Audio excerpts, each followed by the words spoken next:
Bienvenue à tous ceux qui viennent pour la première fois ce soir. Je suis ravi de vous accueillir ici, au wagon. Vos compagnons, vos compagnes, vos proches qui ont fait la formation, vous ne les avez pas vus pendant à peu près 2 mois et demi, je pense. Ils ont beaucoup travaillé pendant cette formation. Cette formation pour apprendre la data science au wagon. Et ils ont préparé des projets pendant les 2 dernières semaines, certains jusqu'à très tard hier soir. Ils vont vous les présenter aujourd'hui. On est ravis de les avoir et je vais tout de suite demander au premier groupe de venir. Once upon a time.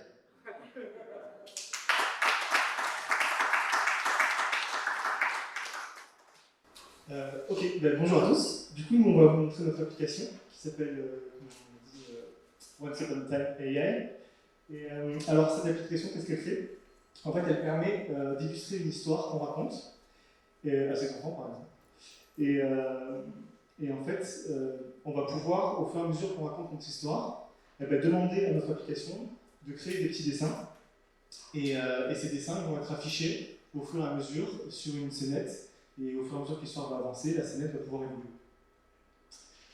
Voilà. Donc les dessins, en fait, ils sont créés de toutes pièces par une intelligence artificielle. Et c'est elle qui les invente à partir de représentations qu'elle connaît des différents concepts qu'elle a appris. Donc là, ce que vous voyez, c'est tout plein de dessins qu'elle a générés. C'est des dessins qui sont uniques et qui ont été inventés par l'algorithme. Et d'ailleurs, pendant toute la présentation, tous les petits dessins que vous verrez, ce sont des dessins qui sont originaux, qui ont été créés par l'application. Voilà. Du coup, la première étape pour réaliser ce projet, c'était quoi? C'était de récupérer suffisamment de dessins, de données, donc une base de données. Et donc on s'est servi d'une très grosse base de données qu'on a trouvée, qui est mise à disposition par Google, et donc qui s'appelle le Club Draw Dataset. Et en fait, elle a été alimentée par des milliers d'utilisateurs qui ont été invités à jouer à un petit jeu, c'est une espèce de Pictionary contre l'ordinateur. Et donc par exemple, voilà, on demandait à l'utilisateur de dessiner en moins de 20 secondes un gâteau d'anniversaire, et l'objectif c'était que l'ordinateur arrive à deviner le dessin qui était dessiné. Et donc il y a des avantages, c'est qu'on se retrouve avec un énorme dataset, on a 50 millions de dessins qui sont répartis dans 340 catégories. Et par contre, le côté un peu positif, c'est qu'on a une grande variation au niveau des dessins. On peut voir, ça par exemple, ce sont des petits lapins. On peut voir qu'il y a des lapins qui sont très bien dessinés, et d'autres, le dessinateur il était peut-être moins doué.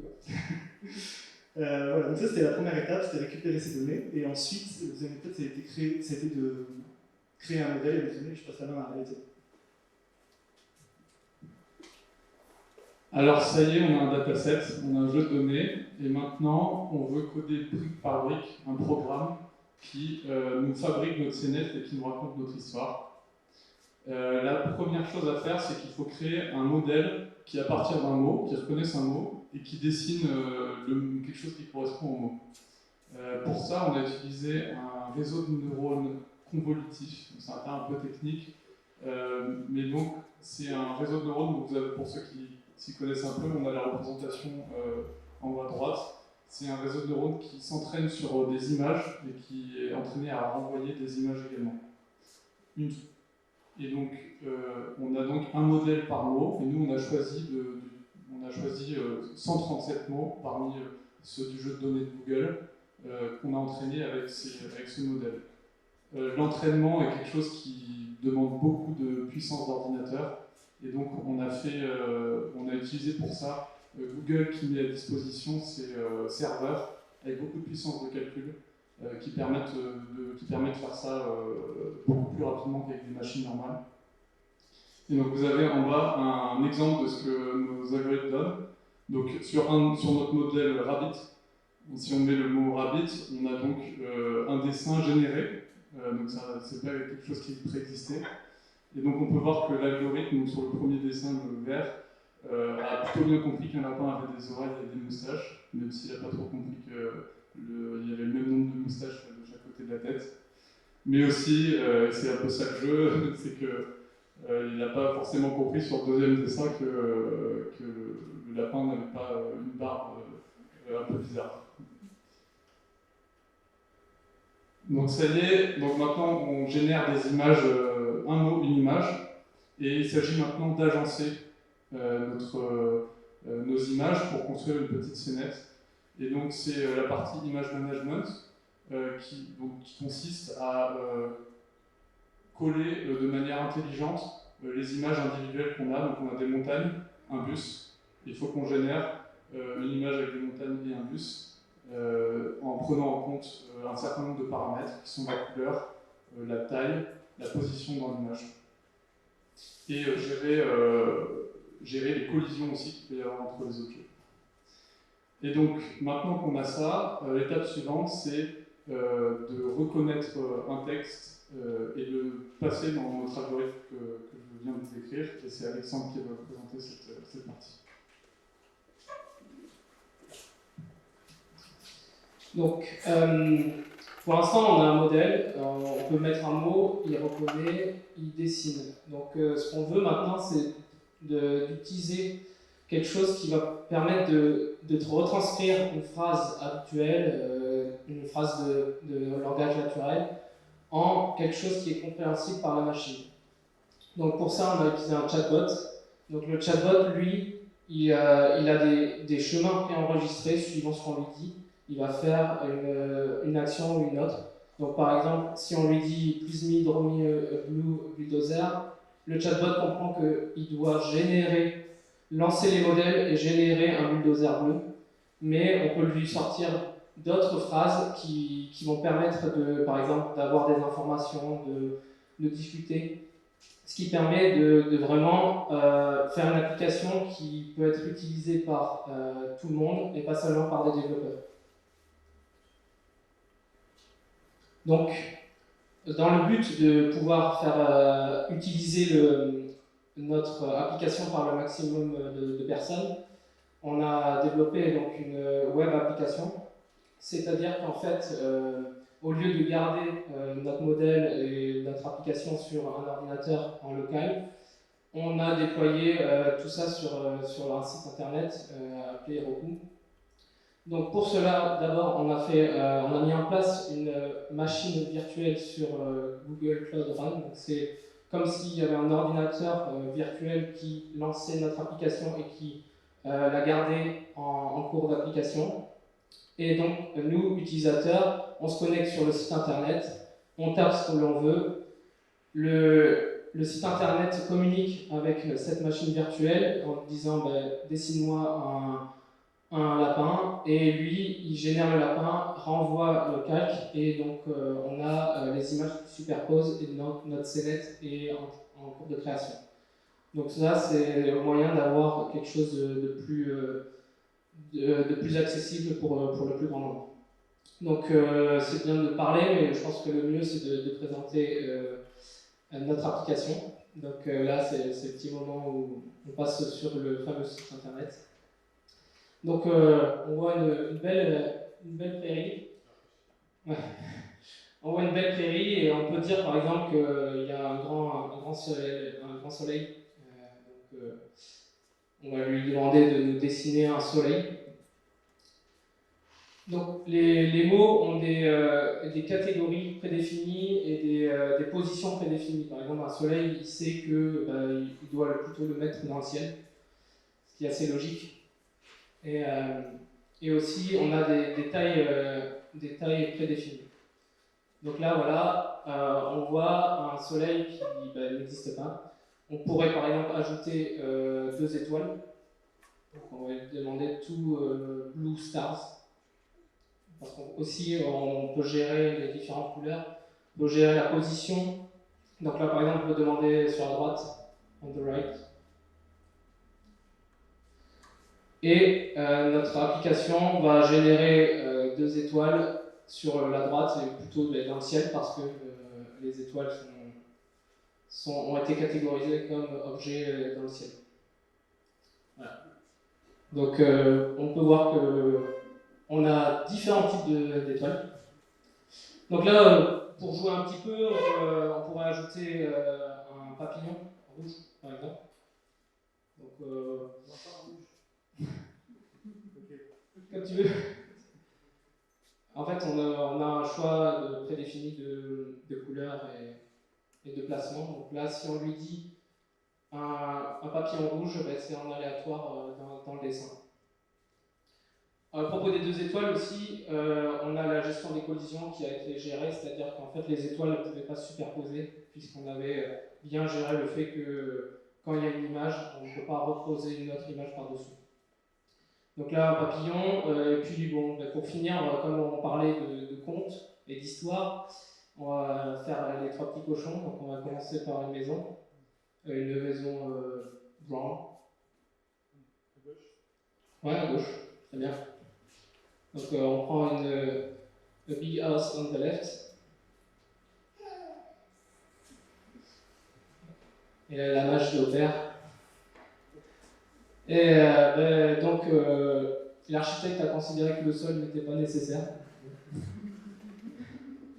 Et donc on va mettre 3 petits cochons et on va prendre la couleur gold. Pix. Au milieu.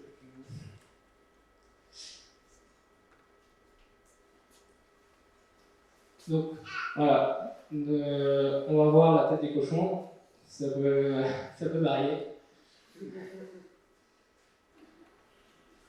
Donc vu qu'on là on a devant les 3 cochons, on a un peu plus on doit générer 3 dessins, donc ça met forcément un peu plus de temps. Donc voilà. Donc pour lui, un cochon c'est un rond avec un petit nez. Donc voilà, en fait, le but de cette app, c'était de pouvoir générer des dessins en même temps qu'on discute, qu'on raconte une histoire, et voilà le résultat final.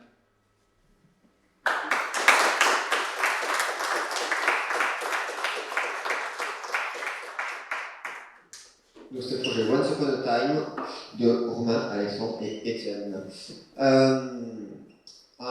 Juste une petite information, les gens se demandent souvent mais qu'est-ce qu'on va faire avec la data.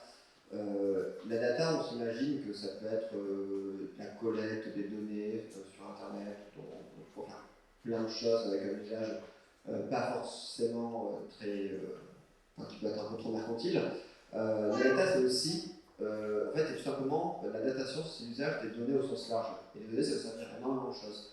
J'aime beaucoup le projet qu'on a vu ce soir, parce qu'on peut réaliser que la data, ça permet également du coup, de concevoir des belles choses. Mais la data peut également servir à faire des prévisions sur des statistiques, sur plein de choses. Ça peut permettre aussi d'analyser des textes, ça peut permettre d'aider à soigner des maladies. Et c'est pour ça qu'il y a énormément d'usage de la data dans le milieu médical, dans le milieu légal, et pas forcément dans l'unique milieu mercantile comme ça peut être une image qu'on peut avoir. J'ai bien assez parlé. Maintenant, je vais proposer au deuxième groupe, Skypass, de nous rejoindre.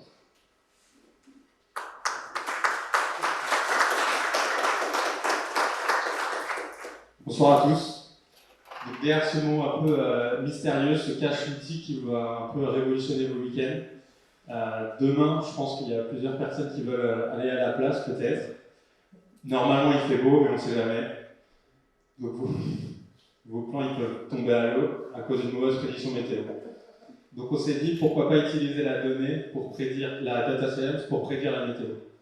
Pour ce faire, on a été pioché dans les données Météo France, qui prend des observations auprès de 41 paramètres, auprès de 62 stations toutes les 3 heures. Et on a pris des archives sur 10 ans, ce qui nous fait plus ou moins un peu plus de 5 millions d'observations. On s'est focalisé sur 14 stations et sur 8 paramètres listés au tableau. Et voici à quoi ressemblent un peu les données pour la station de Mérignac. Donc on voit qu'il y a une forte saisonnalité, notamment sur la température, ce qui est normal, donc une saisonnalité annuelle et journalière. Mais on voit aussi qu'il y a des trous pour la donnée sur la neige fraîche, parce qu'à Bordeaux il ne neige pas souvent, et aussi sur les précipitations. Parfois il y a un trou dans la capture de données. Donc ça c'était le travail de traitement de notre base de données.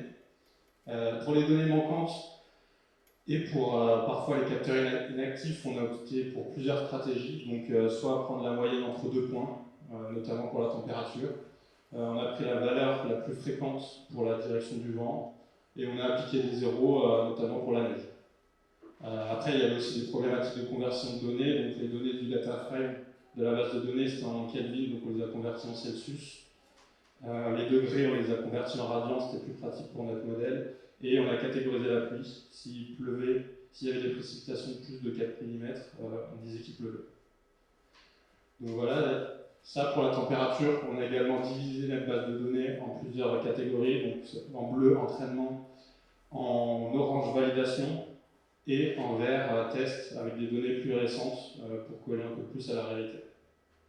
Donc voilà à quoi ressemble une base de données propre pour pouvoir être travaillée par des data scientists. Donc là, c'est la station de Montélimar, bien ordonnée, avec des valeurs partout, sans manque, sans doublon.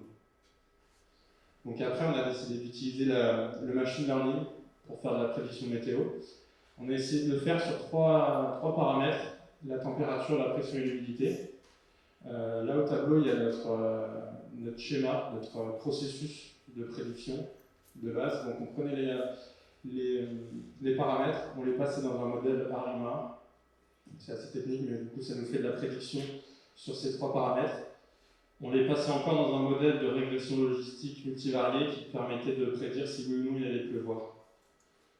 Donc on a été heurté à une première problématique, c'est que le modèle, un modèle déjà préconçu, saisonnal de compose, il n'arrivait pas à voir que notre base de données, il y avait plusieurs saisonnalités dedans, donc annuelles et journalières, ce qui fait que les paramètres qu'elle en sortait, on ne pouvait pas s'en servir pour paramétrer notre modèle qui allait prédire ces nouvelles données.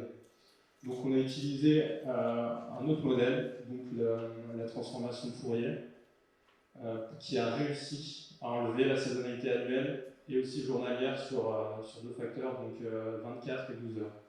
Ce qui nous a permis notamment, grâce à une extrapolation, de faire la prédiction sur deux observations des valeurs saisonnières. Donc du coup, on a eu une base de données complètement désaisonnalisée qu'on a pu rentrer dans notre modèle pour faire des prédictions, mais de données désaisonnalisées, auxquelles on a rajouté les résidus, ce qui nous a fait une prédiction totale de la température. Donc là, on a les données prévisionnelles sur une semaine, et on voit la courbe jaune qui suit la courbe à pointillé. La courbe jaune, c'est les prédictions, et la courbe à pointillé, c'est la température actuelle. Donc on voit que notre modèle il tourne très bien, parce que nos prédictions sont proches de la réalité. Donc du coup, on a utilisé ces prédictions et on les a rentrées dans un modèle de régression logistique pour calculer à horizon 6 heures s'il allait pleuvoir ou pas. Donc pareil, on nous a mis quelques scores, donc on a des scores qui sont 87%, qui sont très honorables. Et on a fait l'exemple toujours sur la station de Montélimar, pour une température de 20 degrés, une humidité de 20% et un tel niveau de pression. S'il allait pleuvoir ou non, donc 0, ça veut dire qu'il ne pleuvra pas dans 6 heures à Montélimar. Et donc du coup, vu que le modèle de machine learning il tournait bien, il avait des bons résultats, on s'est demandé ce qu'on pouvait faire avec un modèle de deep learning. Et je passe la parole à Romain. Donc après le machine learning, on a décidé de passer au deep learning, qui est notre approche de data science. Donc pour ça, on a récupéré les mêmes données qu'on avait à l'origine et on a essayé de les passer, de les modifier légèrement pour que la machine les comprenne plus facilement, et ensuite de les passer dans un tuner qui est en fait un algorithme qui va nous permettre de sélectionner le meilleur modèle potentiellement de deep learning, et ensuite de faire l'entraînement sur le modèle pour en avoir 8 valeurs à prédire. Donc cette fois, pour prédire 8 valeurs différentes qui sont la température, la pression, l'humidité, la direction du vent et ce genre de choses. Donc avant de pouvoir le passer dans un tuner, on doit faire une opération spécifique, c'est qu'on doit faire des séquences de temps dans lesquelles on met toutes nos informations, et en face de ça, on met une cible que l'ordinateur va devoir trouver. Et on en crée énormément de séquences comme ça pour que l'ordinateur puisse s'entraîner. Donc nous, on avait 2000 séquences pour les 14 stations, donc ça fait un très gros volume. Et une fois qu'on avait ça, on a décidé donc de les passer dans les fameux tuners. Donc on en a utilisé deux fonctionnements différents. D'abord en hyperbande. Donc pour comprendre le principe, c'est comme un tournoi sportif. Le modèle sélectionne plusieurs modèles possibles, et il les met en compétition les uns avec les autres, et à chaque passage, il Et à chaque passage, il les compare, et celui qui gagne passe au niveau d'après, et ainsi de suite, ainsi de suite, ainsi de suite, jusqu'à ce que celui qui a le meilleur résultat arrive au bout. Donc ça, c'était le premier modèle. Et ensuite, un modèle bayésien qui, lui, va créer des modèles aléatoires, va repérer des paramètres qui sont plus ou moins bons, et ensuite les réutiliser dans de nouveaux algorithmes, et ainsi de suite, jusqu'à ce qu'il n'y en ait qu'un, encore une fois. Donc ça nous a permis d'avoir ce modèle de deep learning qui, d'après les algorithmes, est le meilleur. Donc c'est voilà, plusieurs couches différentes d'algorithmes, comme vous avez pu le voir sur la présentation précédente sur le réseau convolutif. Vous aviez, si je me souviens bien, 5 couches différentes. Là, on était à 6 couches. Et donc ensuite, une fois qu'on a fait ça, on a pu entraîner le modèle, on a pu faire une prédiction, et on a voulu comparer notre prédiction par rapport à la réalité. Par rapport à une prédiction assez facile, en fait, qui serait d'estimer le temps en futur en prenant la dernière observation de temps qu'on a eue et calculer la différence. Et notre erreur de notre prédiction est 2 fois supérieure à ce modèle-là. Donc c'est dire qu'il n'est pas satisfaisant.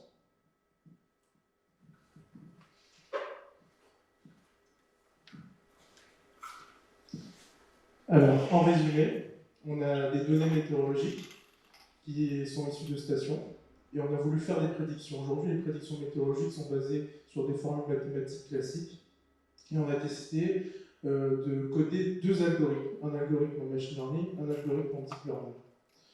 Et face aux résultats qu'on a eus, on a décidé, pour le grand public, de coder une application basée sur l'algorithme en machine learning, qui, comme on vous l'a montré, marche beaucoup mieux. Sur cette application, on peut, en cliquant sur une localisation, extraire les positions de longitude et de latitude, et à partir de ces positions-là, on vous donne la température, la pression, l'humidité dans 6 heures. Et bien sûr, on vous dit s'il pleut ou non. Donc ce projet, qui a duré 2 semaines, avait pour but de mettre en comparaison un modèle traditionnel numérique, qui est la prédiction météorologique aujourd'hui, et des approches plutôt orientées machine learning et deep learning. Donc voilà nos résultats. On peut voir qu'en machine learning, ça marche quand même un peu mieux. L'équipe qui a bossé là-dessus, c'est 3 futurs data scientists qui sont issus du wagon. Et on a utilisé ces technologies-là, on a tout codé en Python. Au niveau de la dépense du temps, qui est un élément essentiel quand on est data scientist, eh bien, on peut vous dire qu'on a passé énormément de temps, plus de la moitié, dans le nettoyage des données brutes, donc le nettoyage de Météo France. Et on a passé un tiers du temps dans la création des modèles et dans l'entraînement de ces algorithmes, et un tiers du temps dans la modélisation de notre application web, pour vous donner ces résultats. Donc voilà, si vous avez des questions, n'hésitez pas. Merci beaucoup.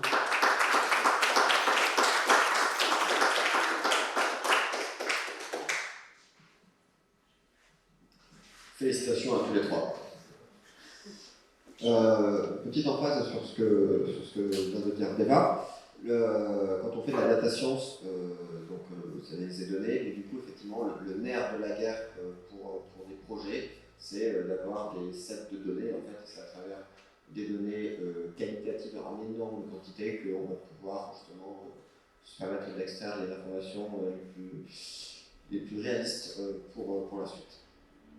On arrive au dernier projet de la soirée. On va avoir une petite démonstration du projet Coach AI avec Lisa, Maxime et Sébastien. Je vous invite à nous rejoindre sur scène.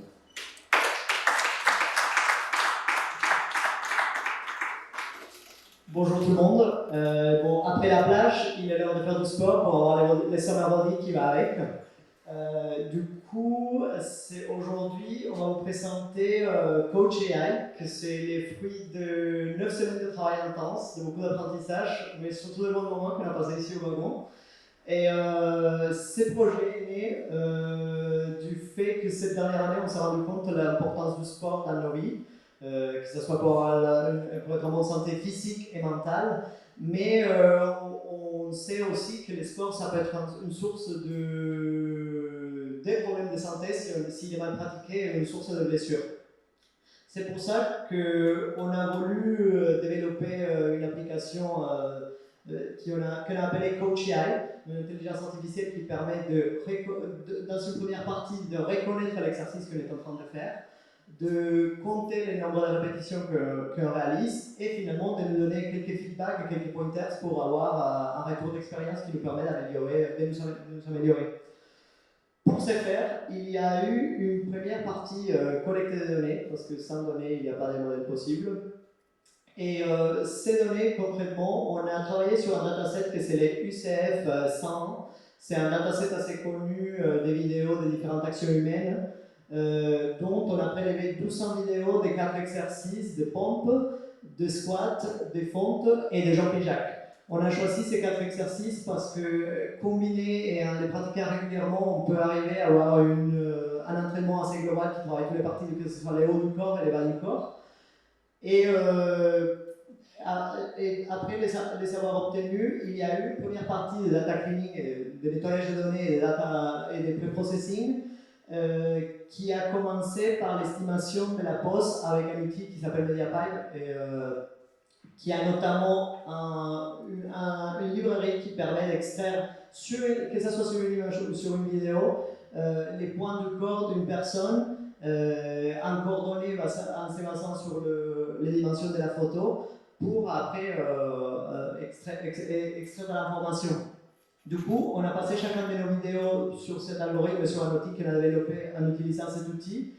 On a extrait les points en coordonnées X, Y, Z pour faire des calculs, ainsi que des photos annotées de chacun de frames qui composaient la vidéo avec les frames originales et un fond noir qui était composé uniquement de l'esquelette qui a détecté l'algorithme. Et maintenant, du coup, je vais passer la parole à Maxime pour la deuxième partie du modèle. Alors, une fois qu'on a réussi à extraire les points clés du corps, on a voulu classifier l'exercice qu'on est en train de faire. C'est-à-dire que notre objectif, c'est que notre modèle il puisse nous dire, lorsqu'on lui envoie une vidéo, qu'est-ce qu'on est en train de faire concrètement. La première approche qu'on a faite, c'est une approche en deep learning avec un code 2D LSTM. Et le principe, c'est qu'on a donné au modèle des séquences d'images de quelqu'un qui est en train de faire un exercice dans l'ordre chronologique. Donc là, on a quelqu'un qui est en train de faire un jumping jack. Donc on voit tout le mouvement, les bras qui se lèvent, les jambes qui s'écartent, et après on revient à l'original. Donc on a entraîné notre modèle, et malheureusement, lorsqu'on est passé sur nos vidéos à nous, des vidéos qu'on a faites sur des exercices, on avait une accuracy, donc un scoring, qui était de 50%. Et on avait un petit peu de mal à augmenter ce score. Pour plusieurs raisons. La première raison, c'est que MediaPipe, là on a des jolis frames, mais MediaPipe, des fois, il nous sort des points clés qui sont... Il a du mal à capter, donc du coup, ça sort des points clés qui ne sont pas bons. Deuxièmement, le deep learning, c'est quelque chose qui est assez coûteux, et du coup, chaque fois qu'on lançait un modèle, ça prenait beaucoup de temps. Et troisièmement, la structure du data frame faisait qu'on ne pouvait pas bien entraîner notre modèle. C'est pour ça qu'on a été amené à repenser en machine learning pour faire des prédictions. On s'est dit qu'est-ce qui caractérise un exercice, par exemple une pompe, ce qui va la caractériser, c'est on commence comme ça, on va se rapprocher du sol, donc du coup la distance entre l'épaule et les poignets va diminuer, et l'angle du coude va changer. Donc on s'est dit, on va calculer sur chaque frame les distances, et les distances qui sont clés, par exemple le poignet avec l'épaule, la distance des hanches avec les chevilles, mais aussi les angles. Et on va nourrir notre modèle avec toutes ces données. Et lorsqu'on a fait ça, sur nos vidéos à nous, on arrive à une précision de 91% sur le modèle SVM. Donc c'est-à-dire que lorsqu'on fait un exercice, il y a 91% de chances de nous prédire ce qu'on est en train de faire et que ça soit juste. Donc je vais passer le micro. Ok, donc le moment que vous attendez tous, la démo. Alors voilà comment se présente l'application. Donc sur le côté, l'utilisateur va pouvoir charger une vidéo. Donc dans notre cas, c'est Maxime qui nous a servi de cobaye et qui s'est prêté à l'exercice. Donc là, ce qu'on voit pas, ce qui se passe derrière, c'est que l'application envoie la vidéo à notre serveur qui va découper la vidéo en images, va utiliser l'outil MediaPipe pour extraire tous les points clés du corps, calculer toutes les distances, les angles, etc. Et prendre notre modèle de classification et classifier notre exercice. Donc là, on voit que Maxime fait des squats. La prédiction donc, est bonne. On était capable de compter le nombre de répétitions qu'il a fait, donc 3, pas très sportif. Et, et donc, en sortie, on voit la vidéo avec des points clés qui ont été annotés. Voilà. Et en dessous, on a une représentation graphique. Donc, dans cet exercice-là, par exemple, on voit les points bleus représentent l'angle des genoux, taille et non, épaules, taille et genoux. Et plus les points bleus donc, se rapprochent de la courbe de référence en orange, plus l'exercice est bien fait. Donc, bon résultat maximum. Et en dessous, on a des conseils et des informations sur l'exercice et une vidéo d'un professionnel. Donc ça, c'est la version upload de vidéo, mais nous, ce qu'on souhaite, c'est de pouvoir faire en live notre exercice devant notre application et qu'elle nous retourne un retour. Malheureusement, cette partie n'est pas totalement finie, mais on peut vous montrer la version bêta. Et Sébastien, si tu veux être notre cobaye cette fois.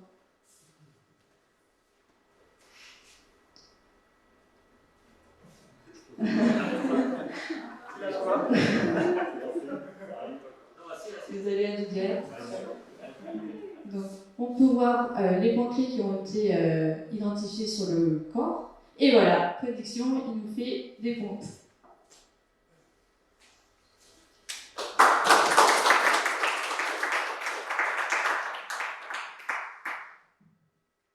Du coup, comme vous avez pu voir, on a fait beaucoup de travail ces 2 dernières semaines, mais il y en a beaucoup de perspectives, comme toujours dans les data, on peut toujours aller plus loin. Ce qu'elle a identifié, si on continue à travailler sur ce projet, ce qu'on pourrait faire, c'est évidemment améliorer le live streaming pour intégrer les comptages et les retours d'expérience pour qu'ils nous donnent un retour sous la forme de nos exercices en live. Et aussi, évidemment, ajouter plus d'exercices pour que ça puisse être vraiment un entraîneur personnel qui nous accompagne dans l'amélioration de notre état physique. Mais pas que, comme disait Bertrand tout à l'heure, ces types d'algorithmes pourraient être utilisés dans d'autres domaines, en particulier dans l'accompagnement des patients en kinésithérapie, surtout suite à des traumatismes ou des problèmes musculaires, ou qui n'ont pas accès à un suivi médical régulier. Du coup, les possibilités restent infinies. Sur ce, il me reste qu'à vous remercier d'être là, à remercier toute l'équipe pédagogique du Wagon qui a été avec nous, qui a travaillé fortement de nos côtés pour les projets et pour notre apprentissage pendant ces 9 semaines. Et moi, personnellement, remercier mon équipe, mon Dream Team, parce que sans eux, ça n'aurait pas été possible. Merci beaucoup.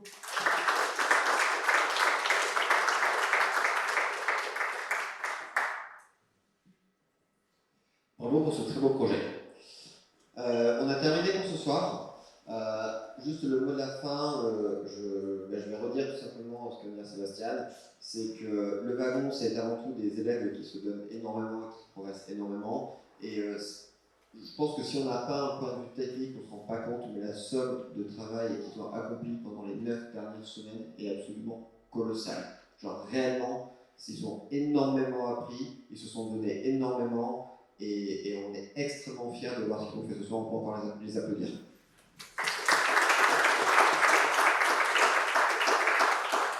Et un dernier point, c'est que le wagon, c'est certes un programme, un excellent programme en data science, mais c'est aussi des professeurs qui sont là parce qu'ils ont envie de transmettre, parce qu'ils sont là parce qu'ils ont envie de partager, qui comptent pas leurs heures, qui sont là parce qu'ils ont envie de rencontrer des étudiants hyper motivés. Et un énorme merci à tous les professeurs, y compris ceux qui ne peuvent pas être là ce soir, pour tout le travail que vous avez fait. Et je pense qu'on vous remercie tous du fond du cœur, on peut les applaudir.